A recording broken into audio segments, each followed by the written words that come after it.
All right, so I'm just gonna quickly show you how to use a site called DataBC. It's linked in the lab instructions. So this is a useful site for downloading a wide range of data sets for the province.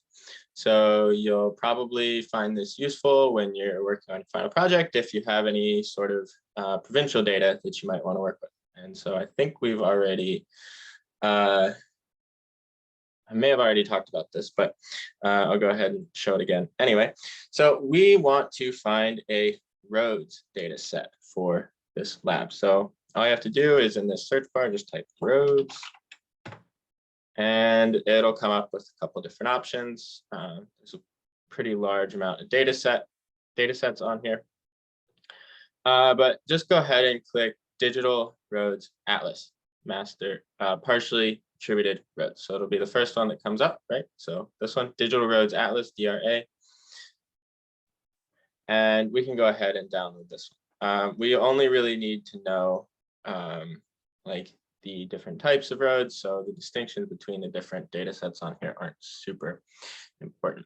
It provides some information about it. It's always important to look at the metadata. So it says like this is updated every 6 months. Provides partial information about roads in British Columbia, and all that fun stuff. So it's important to look through.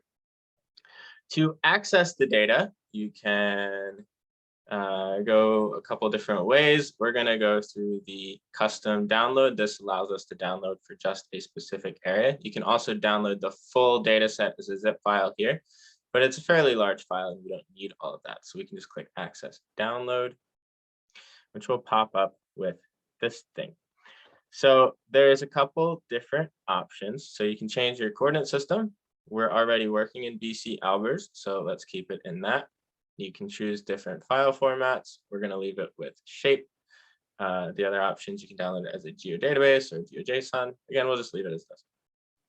Now you'll notice it has this % of max, 150. What that's saying is that via this download interface, it's too large to send you the file as is.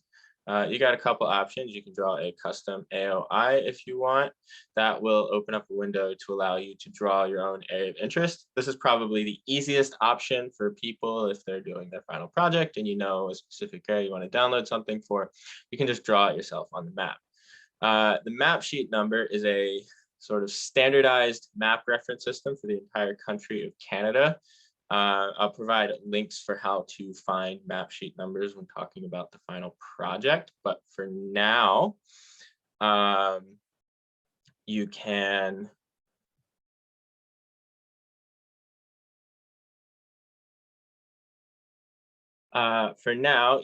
just go ahead and enter the map sheet number for Port Alberni. So I had to go back and reference what it was, but the number would be 092F.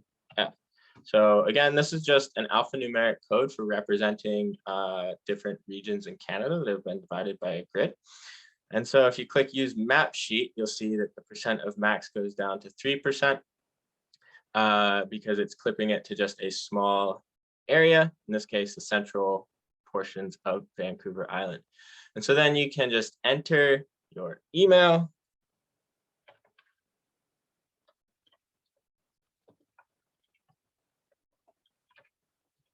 And agree to the terms and conditions and submit your order. And then you'll get an email in a few minutes with a link to your download.